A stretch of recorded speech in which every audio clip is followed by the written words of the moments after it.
upset in World Cup history.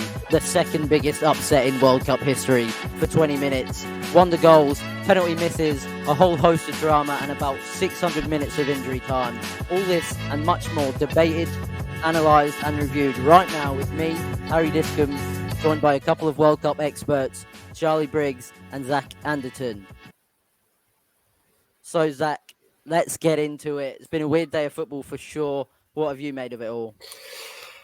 I genuinely, recently, I can't remember a day of football that's been stranger to what I thought it was going to be. I thought there was going to be a goal fest in Poland and Mexico. I thought Lionel Messi was going to be bagging a hat-trick and getting his first foot on his way to World Cup glory. And then Tunisia and Denmark, I didn't really have high expectations for anyway, so that delivered.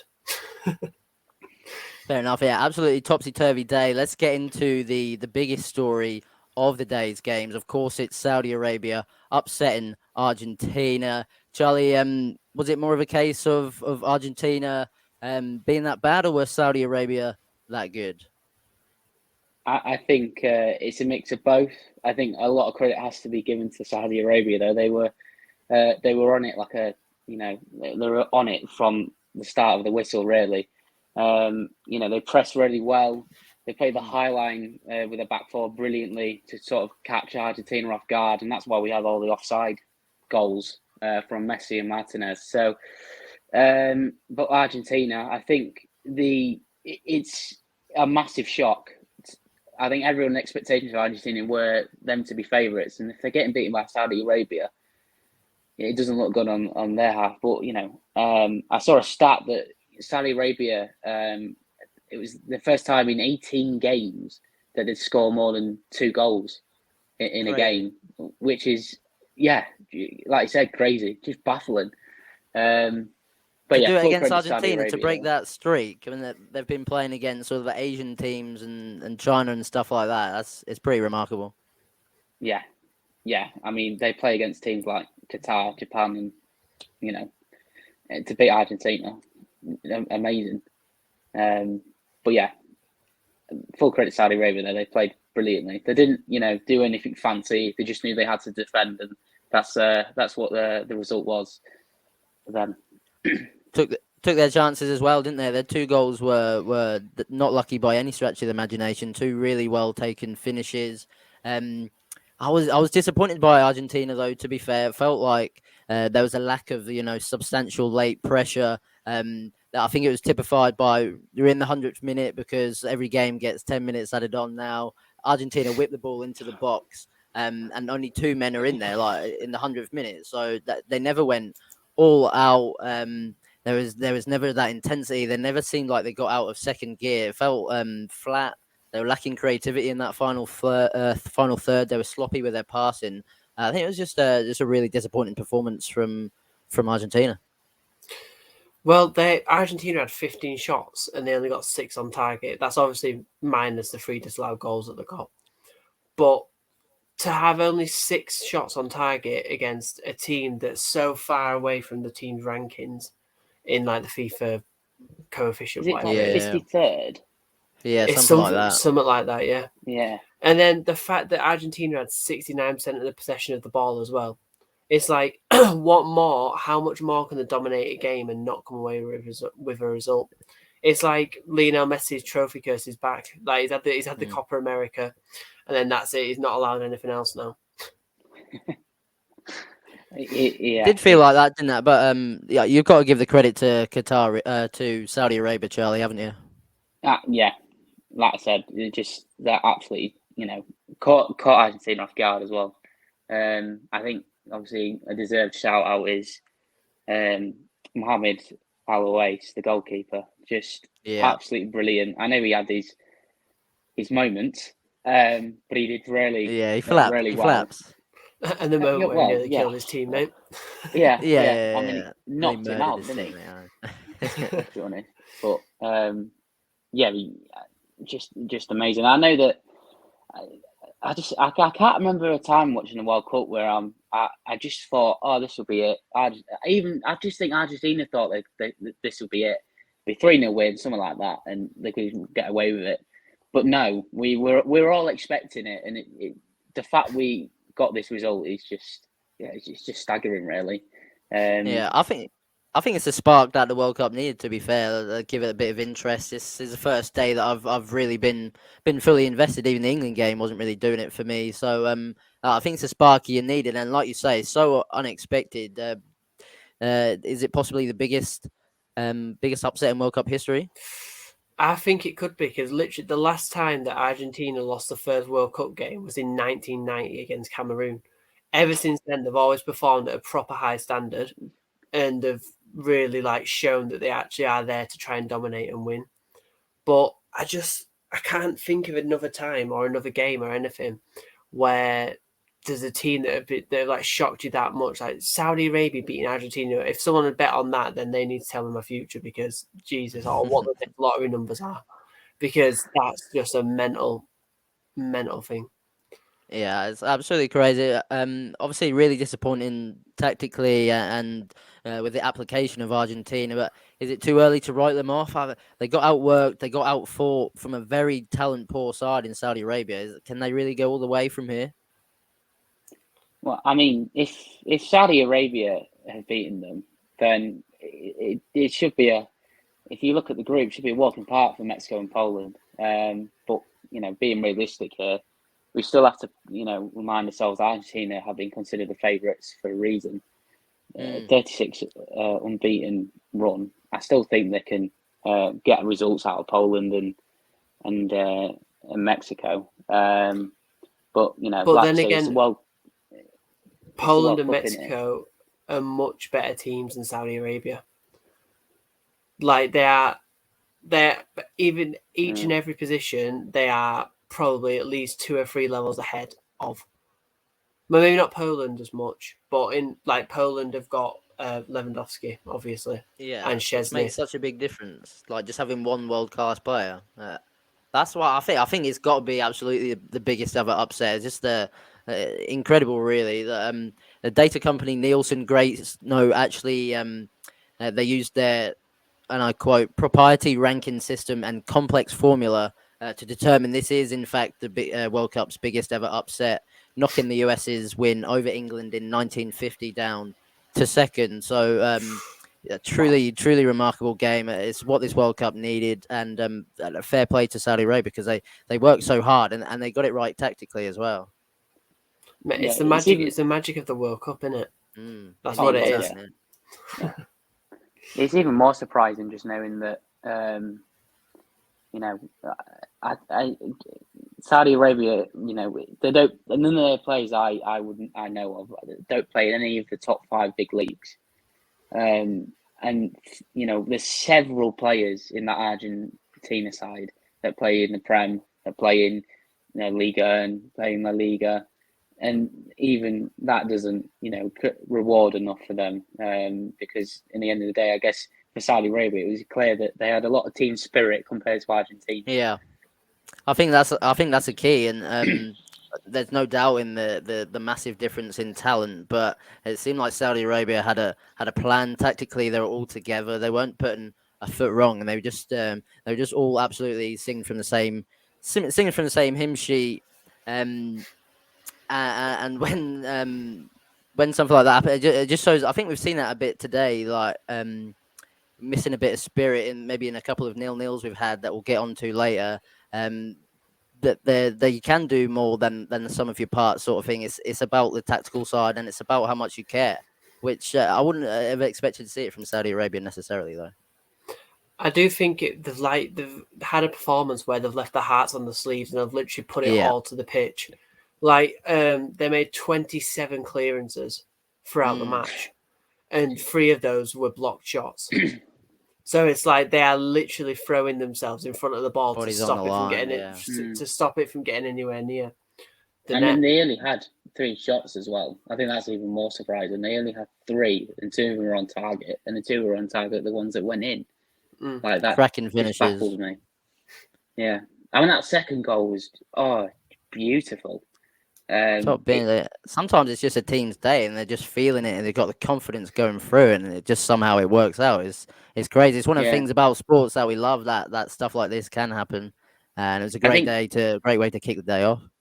I think another shout has to be the manager as well. Really he had a game plan. He knew what he was doing, and he knew what to expect from Argentina, which I think deserves full praise because you'd think Argentina, with all the creativity they've got, they could just bag 4 goals in, for example, but not today.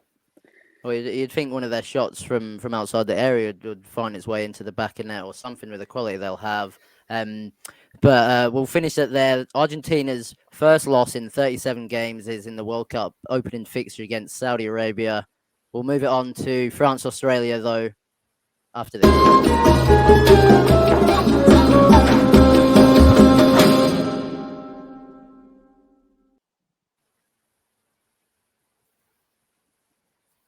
So France 4, Australia 1.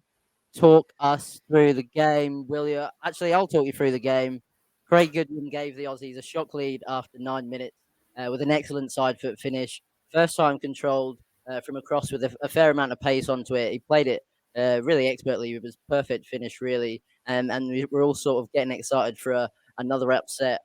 France grew into the game though, and it felt all over when they scored 2 goals in 5 first half minutes.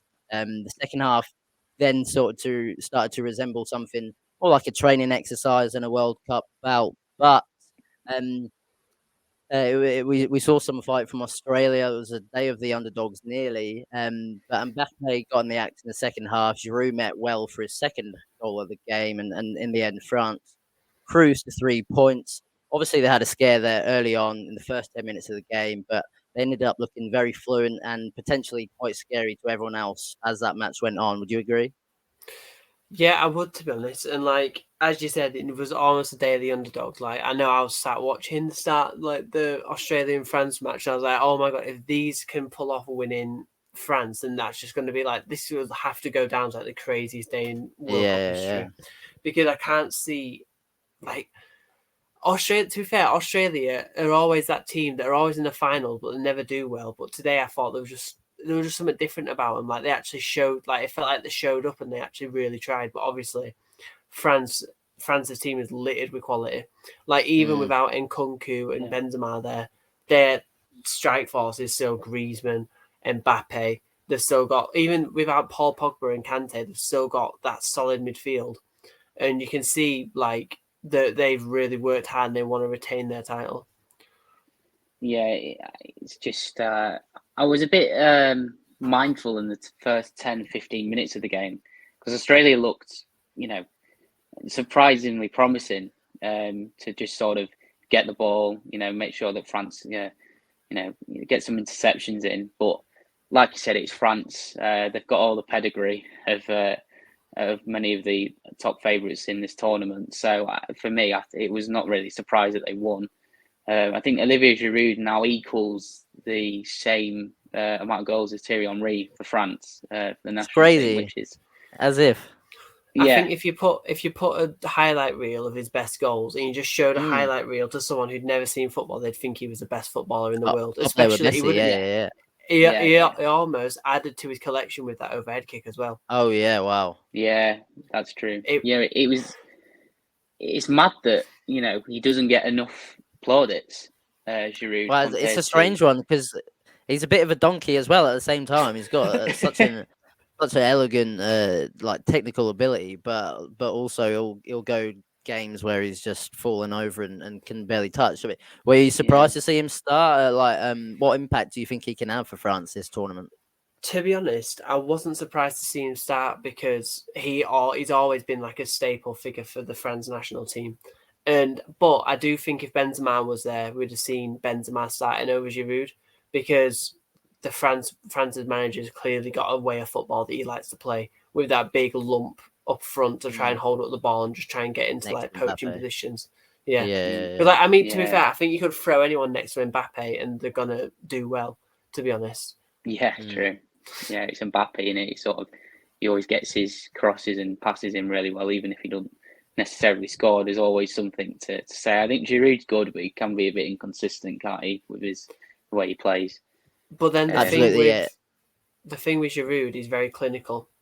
They had France in the game, had 5 shots on target, and they scored 4 of them, and 2 of them were scored by Giroud, and he could have had a third with his overhead kick.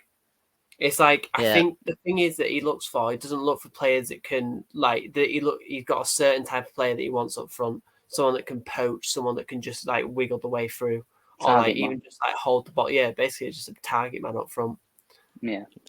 who can complement Mbappe, help him get in behind, hold a ball up for him as well. It makes sense, and that's kind of the vibe that I got. It quickly went from hang on, Australia could do this to pretty soon it felt like France had probably it was the best performance of the World Cup, maybe excluding England 6-2. I started to get the feeling that they were feeling fluent and they were stepping up into a few gears, and they looked really comfortable and potentially worrying for the rest of the teams. They had over 60% possession of the ball as well, so it's like they clearly dominated that whole match. But then again, Australia also, like as we previously said about Saudi Arabia, Australia left the heart on the sleeve and they threw everything into that match. Like Yeah. they made 20 clearances in the game. So again, it's like another solid defensive performance. It's just if you get attacked that much, you're bound to let one or two goals in. Well, obviously it was 4 in this case, but Yeah, no, that's the thing. Like with Saudi Arabia, you need a bit of luck. You need things to go your way to pull out a massive upset like this. I respect them for giving us a bit of hope for half an hour or so. Who is your guys' man of the match for this game? I think I've got to say Giroud. Couple of goals. Yeah. Couple of goals. It was the reason why they performed well up front.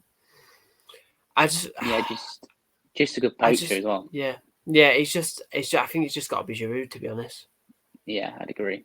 Yeah, he was quality today. I mean, I know we've got other shouts out to obviously like Mbappe. He's always seems to be always good in every game he's in, but yeah, it has to be Giroud for me. He was very, like I said, clinical in front of the goal, and he just provided the goals for France more than I dare I say expected simply because of the small drop off in quality of the French side. It's mad that I found out today that it's the first time since 1978 that we don't have the Ballon d'Or winner at the World Cup, which is mad to think about. But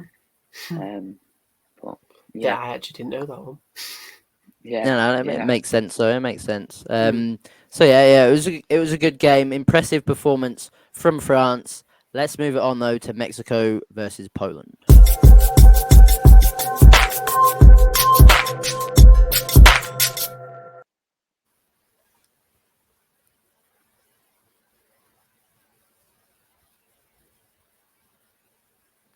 Mexico, Poland. Zach, tell us how the game was. Well, the only other time the teams have met in the World Cup finals in 1978, and Poland won. And today they were hoping to recreate that. Like it was a 3-1 win back in 1978. But to be honest, they were really lackluster today. There was no pressing. There were no like attempts to get the ball to Lewandowski, who's obviously their key player.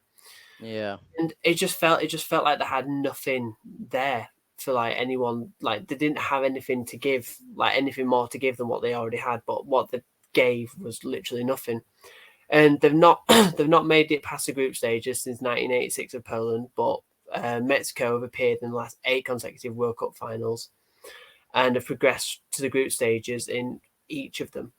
So it shows you like the quality that Mexico bring to a World Cup, but Poland just are there because they've just qualified for it. Like they don't really take it seriously because they've only really ever had one good player, like a world class outstanding player in the team.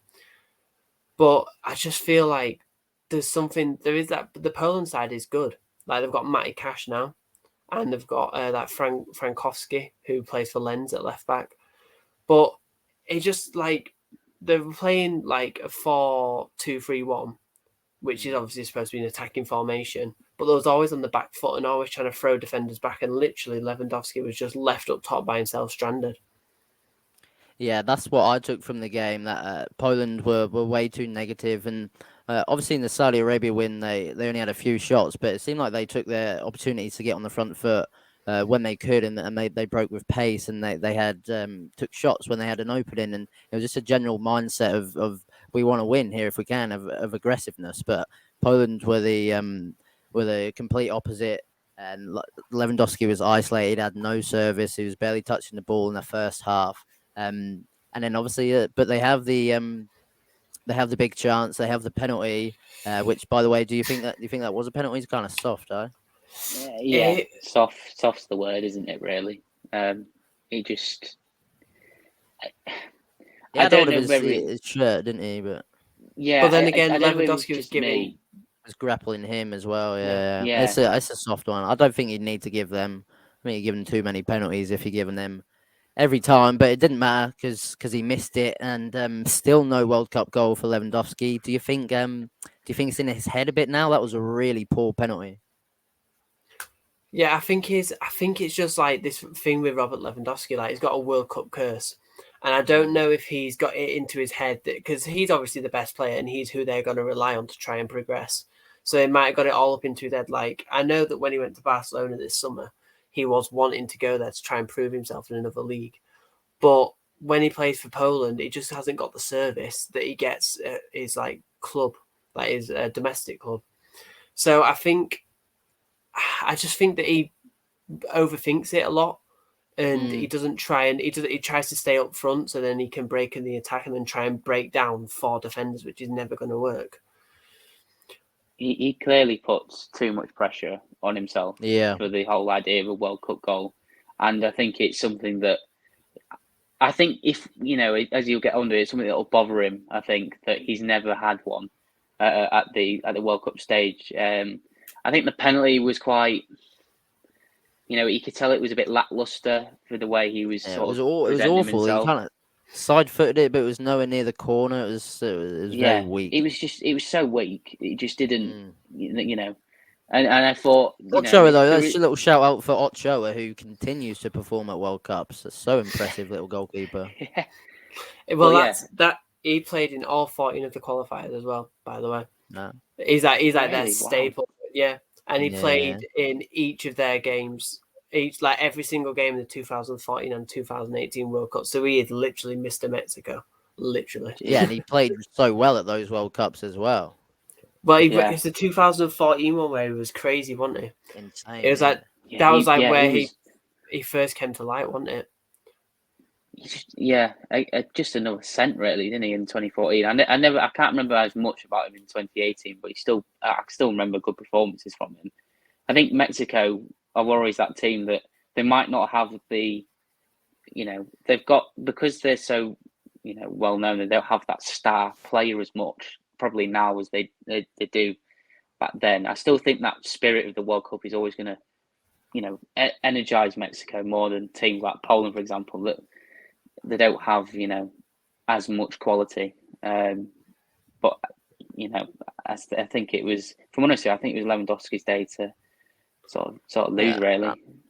I don't think that the golfing quality is too much right there. I think I was disappointed by Poland and how negative they were. I think the game could have been there for the taking for either. They let Mexico have 61% possession.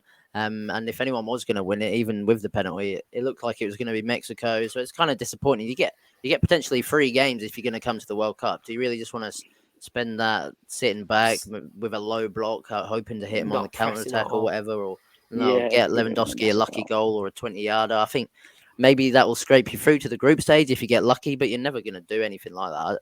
I don't see the point. I do want to bring up the Mexican fans, though. The Mexican fans are so good. They bring the carnival atmosphere. Oh, yeah.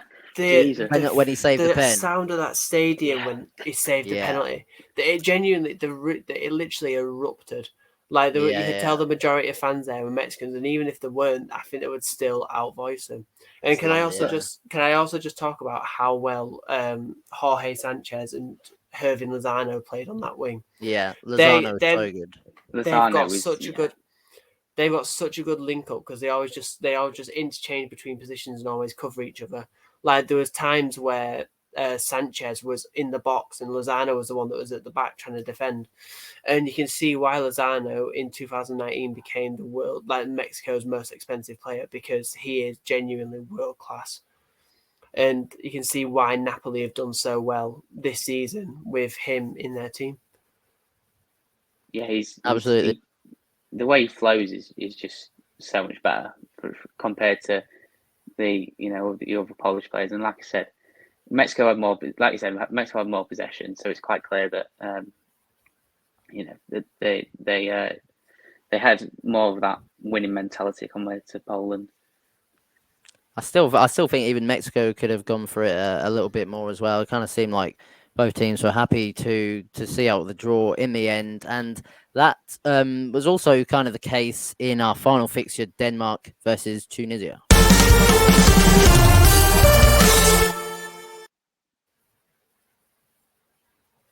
Denmark Tunisia, second 0-0 of the day, but it was I think it was a bit of a better 0-0. It was a decent game considering both teams lined up with three at the back, and they were both, to be fair, trying to look like they were trying to prioritise being tough to break down over attacking fluidity.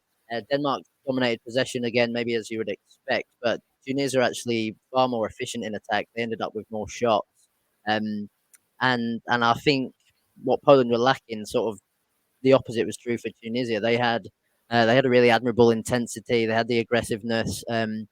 Neither side in the end ever had enough quality in the final third to break the deadlock. And again, it kind of petered out to the point where it seemed like both sides were happy for the 0-0. Most dangerous sort of aspect as the set pieces, to be fair, for both sides. Christian Eriksen in the heart of that Denmark midfield. And his set pieces are getting more and more dangerous as the game went on, and that's again where most of the chances were coming from. But we did see some open play drama. There was a massive Tunisia chance just before the half. Deflected shot, saw Issam Jabali threw on goal, tried to dink it over Schmeichel, but I mean, this is one of the best World Cup saves I think has ever been. I don't know if you saw it. It was beautiful, absolutely beautiful save.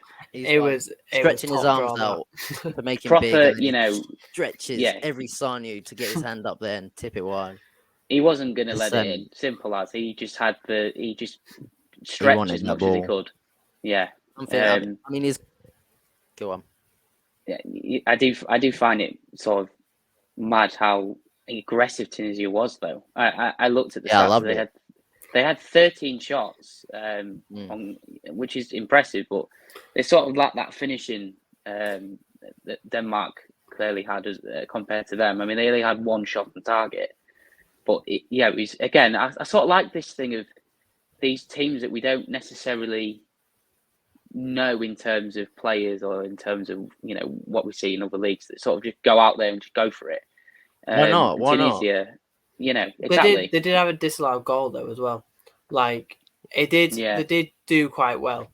And I thought at the start of the game where Lade Dooney celebrated after his glorious tackle against Christian Eriksen was class. Like it reminded. That's what you want to see. It reminded me of Italy when like how all the Italians like in the Euro final they all celebrated when they got a thing. It just reminded me of that, and it showed that it's another performance where the underdogs have left the heart on the sleeve and they've actually committed themselves to it because they know they're not going to get this chance for another 4 years, and they might not even get it in 4 years' time. But the thing is that Tunisia haven't beaten a European team in the World Cup ever. In their appearances, they've had 2 draws and they've had 3 losses. So it's like they know going into it that they're not going in to win it really. They're just going in to not show themselves up. And I think a 0-0 draw is a really good showing for a team like Tunisia. They're going to represent Tunisia, as a country simply because they just want to prove out the best they can do and do their country proud. I think that's a team like Tunisia, that's one of the reasons why they're in this World Cup. Compared to a team like Denmark that do have that pedigree, I think I have to mention it, but I think a massive shout out to Christian Eriksen. Not necessarily for his play, but just generally being here in this World Cup is something that it's just staggering, really. Yeah, you'll have to see it. And he's playing really well as well. He was the heartbeat of that midfield. But on the flip side, the Denmark team had a man over in centre mid. But I want to shout out Ali Abdi and Cologne's Elias Shaqiri in that Tunisia midfield. They weren't bossed at all with the extra men, and I think that's a key part of the victory. But we probably should move on to tomorrow's game. We'll have a quick little look, shall we? Belgium Canada is the big one. It's the 7 o'clock kickoff. And can Alphonso Davies and co possibly provide another upset? I think they could, to be honest, because Belgium, although they're like second in the FIFA coefficient rankings or whatever it is, I don't think that they're the team that they were 4 years ago in the World Cup. Like Eden Hazard, who was their star boy then, has such an injury-plagued time at Real Madrid. Like literally, he's been injured more than he's played games. Like he's missed more games than he's played. Lukaku had a terrible season at Chelsea, and then he's gone back to Inter. And then I just think that Canada will be wanting to prove themselves before they host the World Cup next year and show that they're on merit and not just because they're hosting it. I think the major thing for Belgium as well is that their team is really aging compared to all the other countries. I mean, you've got, they're not going to really have that sort of youthfulness that maybe a team like Brazil or, dare I say England, have. So for Belgium, I mean, their best player is obviously KDB, Kevin De Bruyne. I think he's one of the players that might be useful in terms of, his passing range is just fantastic. So in that sense, obviously they've always had good players. I just think this is Belgium's golden generation. I just don't think they've really capitalised on the opportunity to, get trophies. And like Zach said, I think Canada can have their spirits high and do well in this game. And I think these are two teams that will play positively, but we'll wrap things up there for today. Tune in tomorrow where we will be talking again about Belgium versus Canada, as well as Morocco, Croatia, the early game, Germany, Japan, and Spain, Costa Rica. Guys, it's been a pleasure to talk to you on the day of the World Cup's biggest ever upset. Cheers, guys. Cheers. See you later. Cheers.